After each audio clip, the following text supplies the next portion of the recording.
stands amidst the rubble of Hurricane Katrina and says we need to wake up. Because Hurricanes Harvey and Irma are in far too many headlines to ignore. Because there's flooding in Texas, Florida, Long Island, Puerto Rico. Because in Houston, water drips from broken ceilings like tears. Because in Syria, the only water is the tears streaming down refugees' faces as they are forced to leave their home, the result of a drought-induced civil war. Because Hurricane Katrina was over 10 years ago, and people are still forced to choose whether to rebuild or retreat, because I am reminded that choice is a privilege. Naomi Klein states the scientific facts of climate change allow one to choose how they will react, and many still insist on blatantly disregarding these facts. In 2017, Trump states that climate change research is a waste of money. Trump, I urge you to tell that to Mika Mayava, who wakes up every morning to realize the shoreline of the island he calls home is consistently receding. Tell that to Feifei, a young girl in Beijing who can't leave her house without a pollution mask.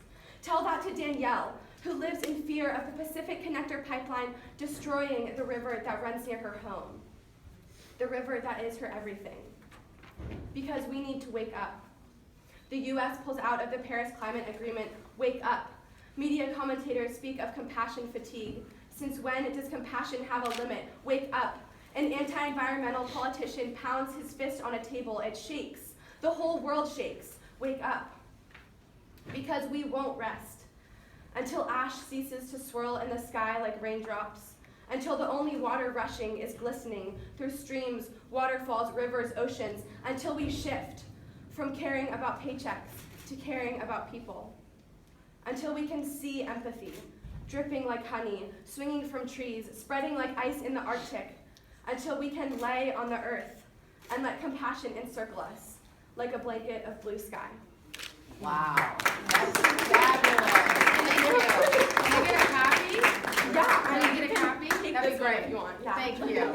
So I think, Julia, you raised another issue about global warming that we haven't talked about yet, and that is we have a lot of economic disparities in this state and in this country and in this world. And the problem with